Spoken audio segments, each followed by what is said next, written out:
Bonjour les amis et bienvenue dans votre chaîne Étoile éducative. Dans la vidéo d'aujourd'hui, on va voir la leçon de poésie à ma mère. À ma mère. Oh ma mère, ce sont nos mères dont les sourires triomphants bercent nos premières chimères dans nos premiers berceaux d'enfants.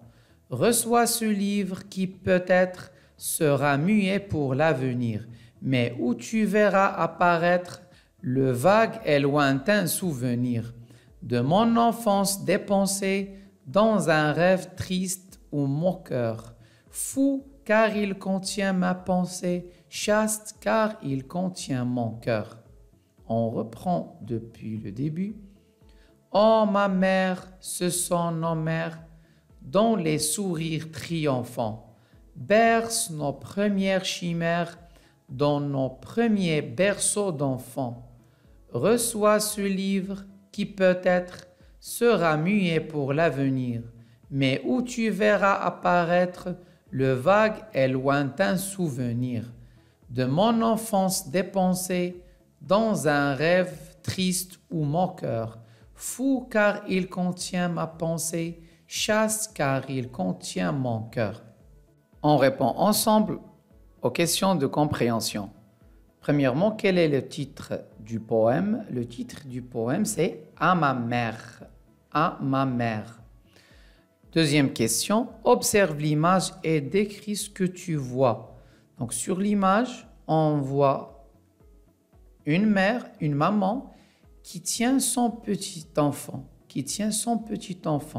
La maman, elle est contente.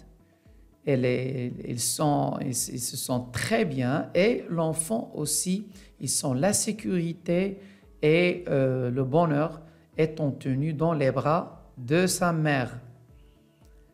Troisièmement, quand voit le poète à sa maman, il envoie un livre plein de souvenirs.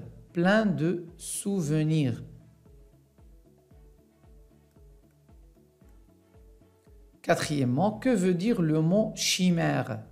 Le mot chimère, ce sont des histoires ou des idées, des pensées qui n'ont rien à voir avec la réalité.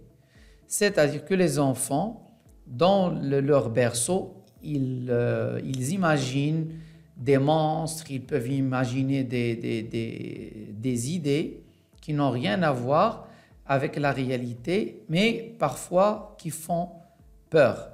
Donc, ce sont des chimères. Je répète, ce sont des idées ou des pensées qui n'ont rien à voir avec la réalité. Cinquièmement, relève les mots qui décrivent le rêve du poète. Donc, dans un rêve triste ou moqueur. Triste ou moqueur. Fou et chaste.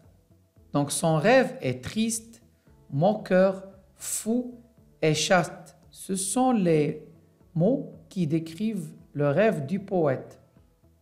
Sixièmement, mais ensemble les mots qui finissent par le même son. Alors on a mère, chimère, triomphant, enfant, peut-être, apparaître, avenir, souvenir, dépenser, penser, moqueur, cœur. J'espère que c'est clair, mes amis. Ici s'achève la vidéo d'aujourd'hui. On vous donne rendez-vous dans une prochaine leçon. À très bientôt.